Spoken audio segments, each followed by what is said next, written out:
Hi எல்லாருக்கும் வணக்கம். Welcome to my channel. இன்றைக்கி பார்க்க போகிறது வந்து ஃபுல் நெக்குக்கும் வந்து நாமளே மேக் பண்ண த்ரெட் பைப்பிங். இது ரெடிமேடாகவும் கிடைக்கும். ஆனால் நம்ம வந்து கஸ்டமைஸ்ன்றது வந்து அந்த ப்ளவுஸுக்கு ஏற்ற மாதிரி நம்ம எல்லாமே ரெடி பண்ணி வைக்கிறது. இது ஆல்ரெடி நான் வந்து கட்டிங் ஸ்டிச்சிங் வீடியோ போட்டிருக்கேன். வேணுன்றவங்க என்னோடய சேனலை செக் பண்ணி பாருங்கள்.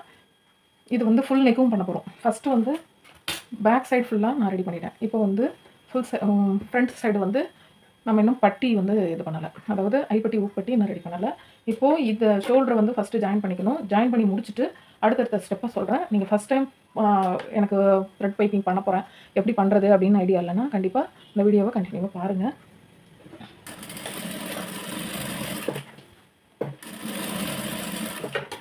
½ இன்ச்சுக்கு 2 ஸ்டிச்சஸ் பண்ணிடணும். அதே போல் அந்த சைடும் ½ இன்ச்சுக்கு 2 ஸ்டிச்சஸ்.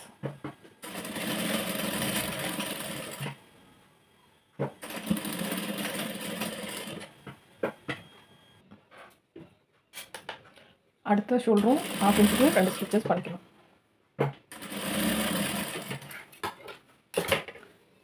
இப்போது இது மாதிரி நமக்கு கிடைக்கும். ஷோல்ட்ரு நெக்கு எல்லாமே வந்து ரெடி பண்ணியிருக்கு. இப்போது இந்த சைடு ஸ்டார்டிங் சைடு நம்ம ஸ்டார்ட் பண்ண போகிறோம். அதுக்கு நான் 1 சைடு ஃப்ரெஷ்ஷர் போட்டு யூஸ் பண்ணிக்கிறேன்.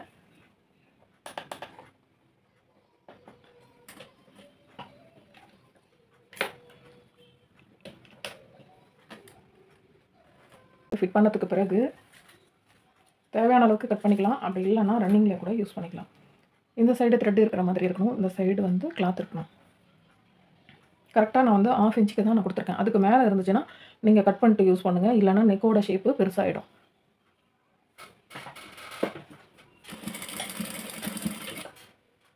நெக்கு ஷேப்பு ரவுண்டாக வர இடத்துக்கிட்ட லைட்டாக பெண்ட் பண்ண மாதிரி கொடுங்க.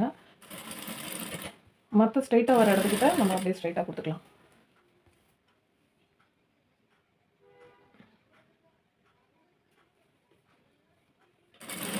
கரெக்டாக ½ இன்ச்சு இருக்கனால நமக்கு வந்து ப்ராப்ளம் கிடையாது. இப்போ இந்த இடத்துக்கிட்ட இப்படி பண்ணிவிட்டு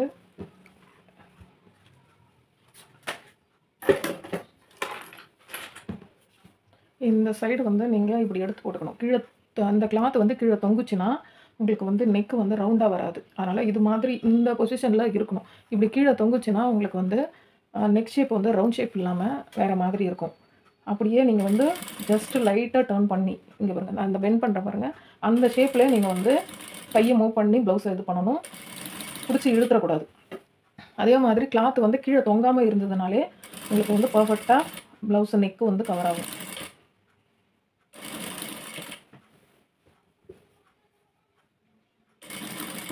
இதெல்லாம் ஸ்ட்ரைட்டாக இருக்கிறதுனால நம்ம வந்து அப்படியே ஸ்டிச் பண்ணிக்கிட்டு வந்துடலாம். இப்போது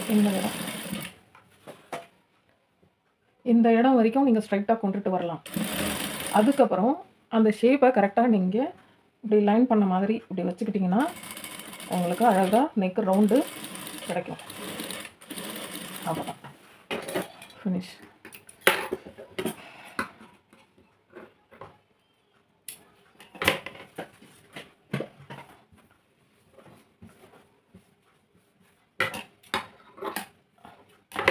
நெக்ஸ்ட்டு இது கிராஸ் பீஸு.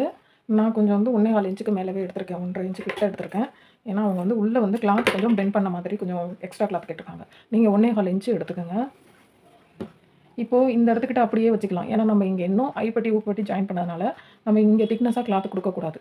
அப்படியே இப்படி வச்சுட்டு எந்த இடத்துக்கிட்ட ஃபஸ்ட்டு நம்ம பீஸு ஸ்டிச் பண்ணோமோ அதே இடத்துக்கிட்டே நம்ம பண்ணிட்டு வரணும். இதுவும் அதே போல் தான் பெண்ட் பண்ணுற இடத்துக்கிட்ட லைட்டாக கையை நகர்த்தி விட்டு கிளாத்தையும் இழுக்காமல் பண்ணணும். இங்கே பார்த்தீங்கன்னா தெரியும், அந்த லைனு தனியாக தெரியுது பாருங்கள், அது மாதிரி இருக்கணும். கிளாத் வந்து நமக்கு தெரியக்கூடாது, அந்த பைப்பிங் மட்டும்தான் தெரியணும். நீங்கள் ஃபஸ்ட் டைம் ட்ரை பண்ணிங்கன்னா கண்டிப்பாக நான் சொன்ன மெத்தடை ஃபாலோ பண்ணுங்கள். கண்டிப்பாக உங்களாலையும் ஒரு பர்ஃபெக்டான பைப்பிங் வந்து ஸ்டிச் பண்ண முடியும். நீங்கள் ரெடிமேடாக வாங்கினாலும் சரி, இல்லை நீங்களாகவே வந்து வீட்டில் ரெடி பண்ணி அதுக்கப்புறம் ஸ்டிச் பண்ணாலும் சரி, உங்களுக்கு பர்ஃபெக்டான ஒரு பைப்பிங் கிடைக்கும்.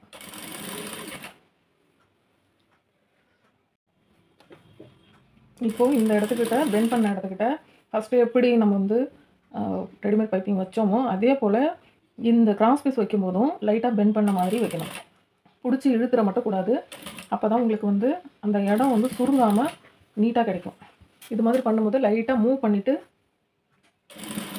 கொஞ்சம் கொஞ்சமாக நீங்கள் ஆட் பண்ணிக்கிட்டே வந்தீங்கன்னா ஸ்டிச் பண்ணுறதுக்கு உங்களுக்கு ஈஸியாக இருக்கும். பைப்பிங் பண்ணும்போது மட்டும் கொஞ்சம் ஸ்லோவாக பண்ணிங்கன்னா உங்களால் பண்ண முடியும்.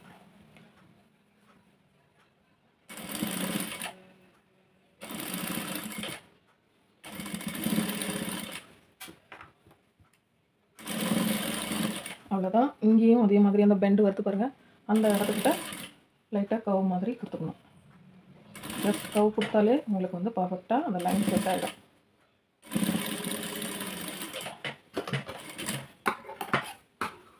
தேவையில்லாததை கட் பண்ணிக்கணும்.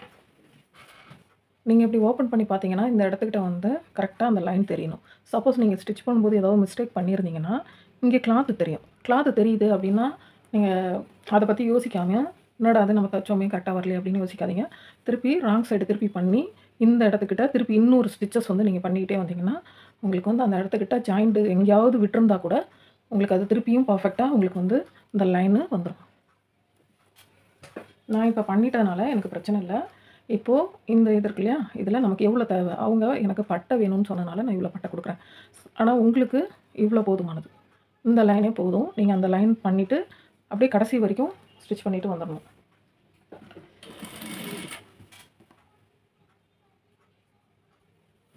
இப்படி இதை வந்து நல்லா நீங்கள் இழுத்தே பண்ணலாம். இப்போ நம்ம இது பண்ண மாதிரி பைப்பிங்கும் கிராஸ் பீஸும் ஃபஸ்ட்டு ஸ்டிச் பண்ண மாதிரி இது பண்ணணும்னு இல்லை.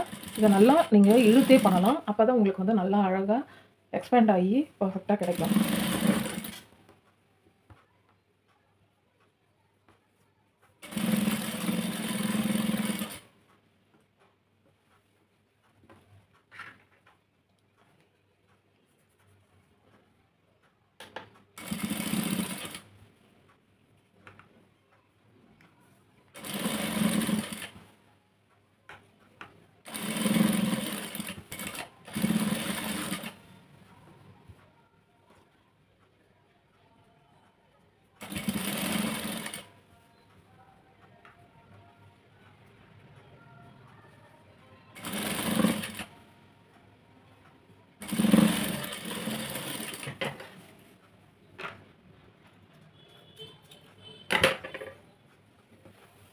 அவ்வளோதான்.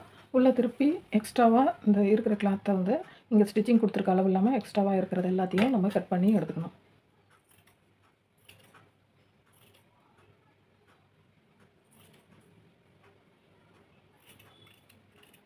கட் பண்ணிவிட்டு இது வந்து இப்போ எம்மிங் தான் பண்ண போகிறேன். அதனால் என்ன பண்ணணும், லைட்டாக ஒரு பெரிய ஸ்டிச்சஸ் போட்டுட்டு இதை ரெடி பண்ணி வச்சிட வேண்டியது தான். இந்த வீடியோ உங்களுக்கு பிடிச்சிருக்குன்னு நினைக்கிறேன். இந்த வீடியோ உங்களுக்கு பிடிச்சிருந்ததுன்னா லைக் பண்ணுங்கள், ஷேர் பண்ணுங்கள், சப்ஸ்கிரைப் பண்ணுங்கள். இதில் ஏதாவது டவுட் இருந்ததுன்னா கமெண்ட் பண்ணுங்கள். தேங்க்ஸ் ஃபார் வாட்சிங். அடுத்த வீடியோவில் பார்க்கலாம். பை.